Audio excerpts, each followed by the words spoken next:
Good morning, my beautiful team. In case anybody's wondering, I had a great birthday yesterday. Maybe I'll send you guys the link to the Haleakala sunset that we had yesterday. It was amazing. So, very exciting. We had a little false scare yesterday thinking our first youth was arriving, but she's supposed to arrive tonight. She may be arriving around shift change, but whoever starts that intake process tonight, and I'll talk with the evening shift, I guess, but in case I don't, whoever starts that intake process should finish it, right? So if that means you go over your shift to do it, so be it. We can pay you overtime for that. Hopefully you're willing to do that, because we don't want to jar the youth, right? With shifting someone like midstream. Hopefully someone could just kind of start and finish the process, get her to bed. She's going to be very tired.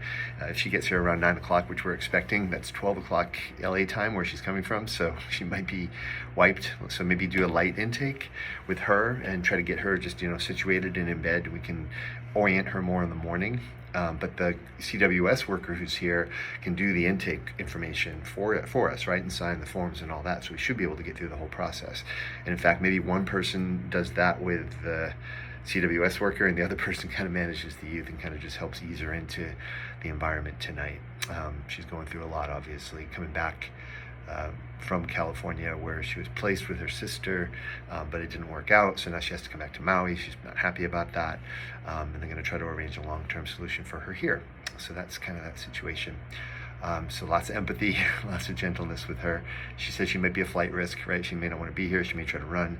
If she does, of course, our policy is to contact the CWS worker, who's her guardian, contact the police right away. But hopefully we can talk her out of doing that by just empathizing and trying to figure out what she needs and helping her out and showing this is a great place to be short term. Like, hey, why not stay here? Where it's probably more comfortable than where you're going to go, and we're really willing to work with you. That kind of an attitude, yeah. I plan on being here tonight to support this. I'll get here about 9 p.m. myself. I won't interfere with the intake. I'll sort of be in my office, but I'll sort of maybe pop out to introduce myself gently. And we don't want too many people like in our face, right? But I want to be here to support if it seems like we need to. With the youth in shelter, there'll be more to do, of course, on shift, but there still may be downtime. She may be watching TV, doing homework. There may be there's just the three of you, maybe all three of you don't need to be like on her.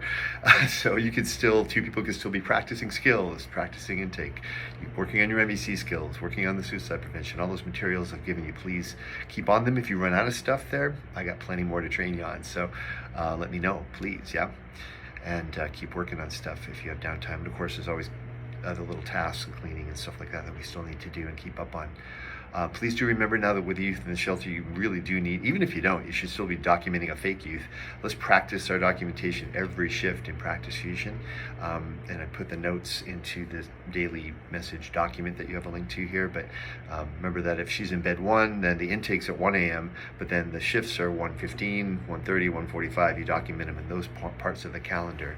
Overnight shift does 1:15 a.m., day shift does 1:30, evening shift would document at 1:45, because that's bed 1, right? And the 3 different shifts for that day. If you're confused about any of that, obviously contact me as soon as possible. And remember to get me additional items for those templates to make it easy to document those shifts. Common things we want to check, things I may be missing, things that we're going to want to look for. Let's get those templates really robust so we can capture really good information. Doors need to stay locked with the youth in the shelter, especially door number 4 and door number 16. Number 4 is the one downstairs next to me leading to the community room. That should be the end of the shelter, should be deadbolted. Only Genesis, Puna, Christina, who works in that office and needs access to the bathrooms, but she's background checked.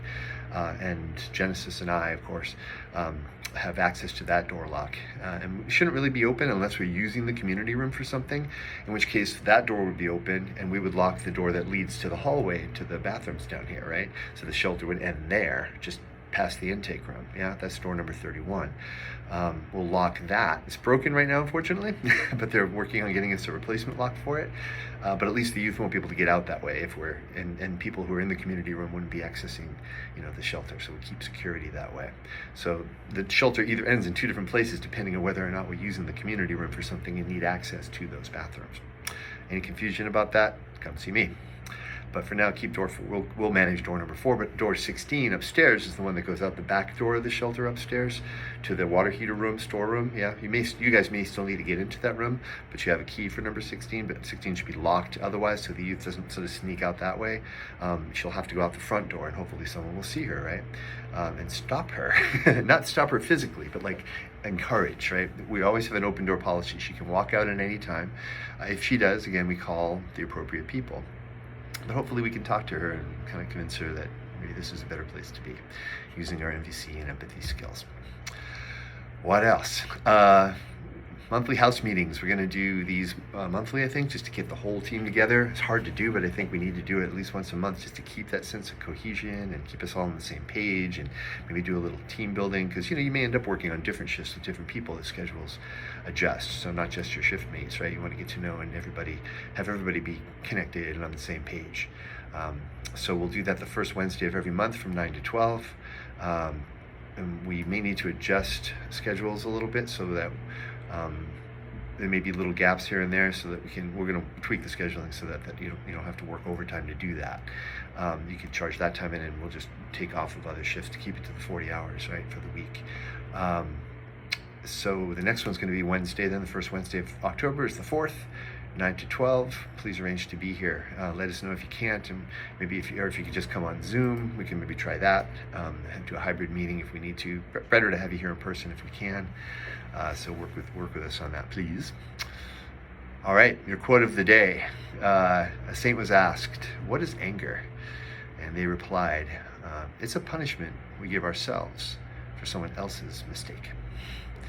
So don't punish yourself, and work with our MVC skills. And I appreciate you all. Thank you so much.